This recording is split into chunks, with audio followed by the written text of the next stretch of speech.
Oke, selamat sore Pak Irjen. Pak Irjen, gimana nih banyak permasalahan dan persoalan yang sekarang lagi ramai dibicarakan. Pak Irjen sebagai seorang praktisi hukum melihat banyak yang mereview ya banyak sekali mereview skincare, yang mereview tentang makanan, mereview apa aja lah di masyarakat kita ini. Ujung-ujungnya terjadi bisa dikatakan pemerasan. Gimana tanggapan Pak Irjen menanggapi tentang ini? Baik, Assalamualaikum warahmatullahi wabarakatuh. Selamat sore dan salam sejahtera untuk kita semua.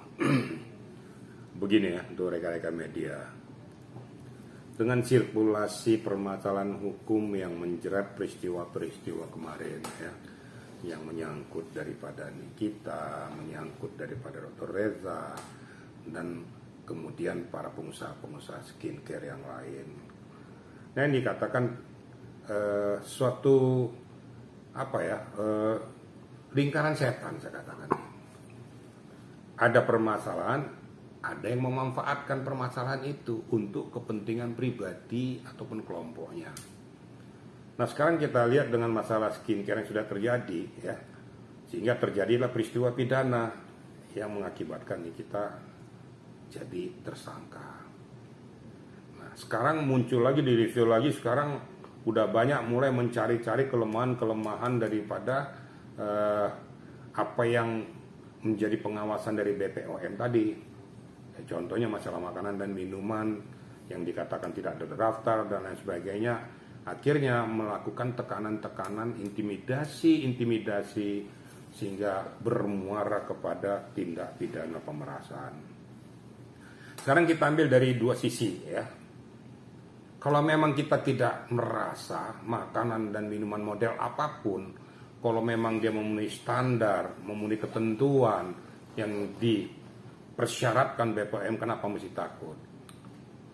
Yang kedua, ya, azas manfaat orang-orang yang menginginkan situasi itu jadi suatu polemik, memanfaatkan situasi untuk melakukan pemerasan, ini adalah oknum-oknum yang perlu disikat habis juga.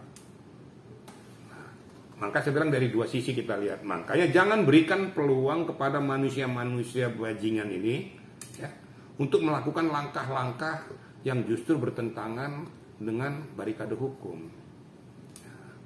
Jadi makanya saya bilang nggak mau nyalakan satu sisi.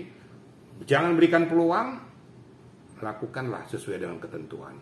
Sehingga dia tidak punya peluang untuk melakukan pemerasan. Kenapa diperas? Karena kau punya kelemahan. Kelemahan ini dimanfaatkan untuk mencari keuntungan bagi orang-orang tertentu ataupun kelompok yang mengerti akan kelemahanmu. Kira-kira gitu ya. Oke. Pak Jenderal, dikabarkan bahwa Doktif sudah menjadi tersangka di Polrestabes Medan dengan ujaran kebencian. Menurut Jenderal itu seperti apa, Jenderal? Bahwa dia akan bisa mereview dan mengujarkan kebencian kepada Dr. Andreas, seperti apa Pak Jenderal? Baik, begini ya. Menurut hemat saya ya, ini kan kita berbicara tentang masalah sistematika hukum dan siapa yang berkewenangan untuk menginformasikan tentang permasalahan hukum tersebut. Saya juga berharap kepada kita pengacara jangan banyak sok tahu juga, jangan sok tahu gitu loh. Jangan mendahului apa yang merupakan kebijakan daripada penyidik. Katakan sekarang yang dilaporkan masalah Doktif ya, yang membuat suatu ujaran kebencian ataupun mempolitisasi permasalahan tentang masalah Dr. Andreas, sehingga dia dikenakan dengan penerapan pasal Undang-Undang ITE pasal 27 tersebut. Saya tahu,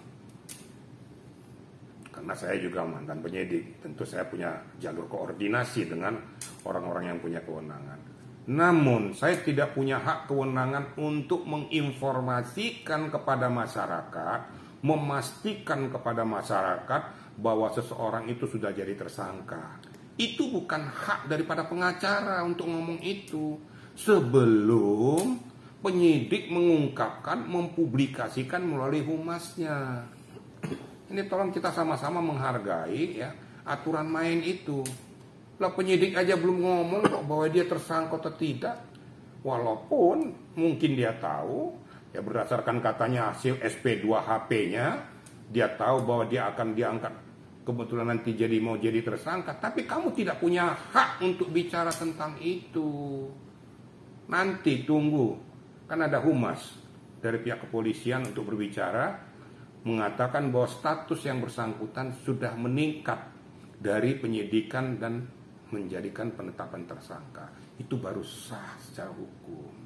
Ini tolong sama-sama kita menghormati dan menghargai lah. Begitu kira-kira ya. Berarti kalau apabila yang menginformasikan bahwa status tersangkanya itu kuasa hukum tersebut seperti apa Pak Jenderal? Apakah bisa dikenakan pidana atau sanksi atau seperti apa Pak? Ya, itu juga ada hal-hal yang blunder, itu juga harus dicermati juga ya. Dari mana kamu tahu? Kenapa kamu membicarakan tuh? Kenapa kamu mempublikasikan tanpa mempunyai hak untuk melakukan itu? Silakan aja nanti yang merasa berkeberatan tuh melaporkan yang bersangkutan. Kan begitu. Jadi jangan kita mendahului hukum lah ya. Susahnya kita kan di situ. Kita taunya sepotong, pengen ngomongnya 10 potong. Ya sudahlah, ikuti aja aturan main. Saya tidak pernah berpihak siapa doktif sih, sudah nggak ngerti juga.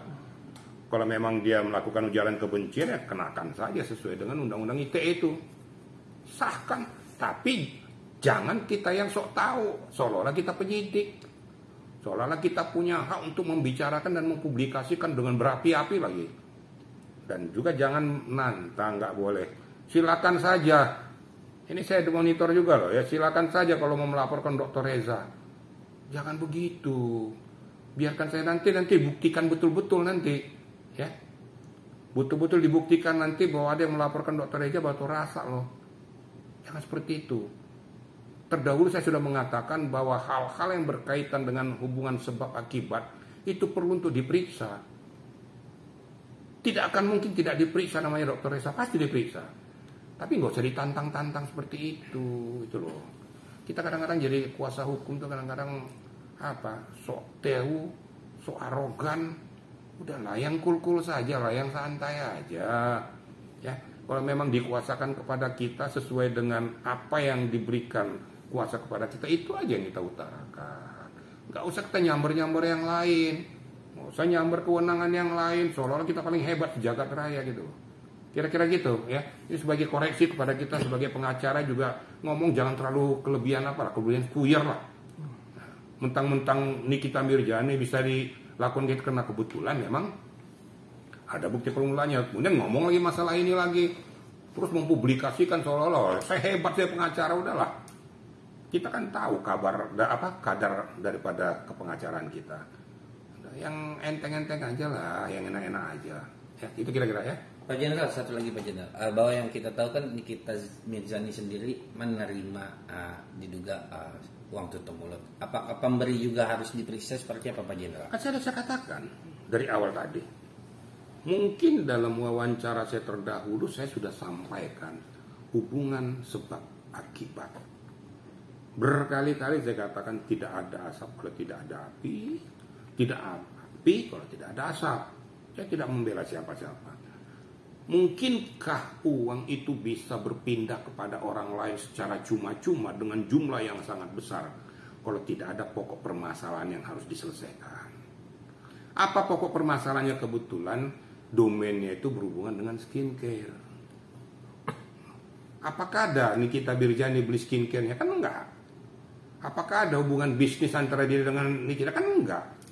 Tapi kok bisa Nikita tersangkakan melakukan pemerasan, berarti ada sesuatu yang nggak beres. Nah, diperiksa ini akar masalah ini. Percaya dengan saya, tiba saatnya pasti akan diperiksa. Dan ini juga saya berharap pada BPOM, kembali lagi BPOM, tolong ya. Kalau melihat daripada apakah skincare, apakah dan lain sebagainya yang sudah mencantumkan label itu harus diverifikasi. Skincare itu diberikan izin edar dengan sertifikat ataupun ada stiker yang di situ, tapi diverifikasi benar. Kenapa? Kelemahan daripada skincare ini adalah karena didaftarkan secara online. Lah kalau secara daftar online kemudian ditempel sendiri, baru meraup keuntungan yang sangat luar biasa. Tak tahu akibatnya merugikan masyarakat, overclaim, underclaim. Kenapa? Karena mengandung zat berbahaya, mengandung merkuri, ya, mengandung kimia yang merusak jaringan tubuh. Dengan cuma-cuma ini meraup keuntungan swasta dengan publikasi-publikasi yang memberikan suatu gambaran yang hebat ataupun gambaran yang sangat luar biasa kepada penggunanya. Tahu yang terjadi apa? Yaitu tadi, justru merusak tubuh daripada yang bersangkutan. Nah, kembali kepada pokok masalah, harus equal diperiksa, dan saya yakin akan dilakukan oleh pihak kepolisian. Percayalah, kita percayakan pada para penyidik akan menindaklanjuti permasalahan ini. Kira-kira gitu ya. Oke.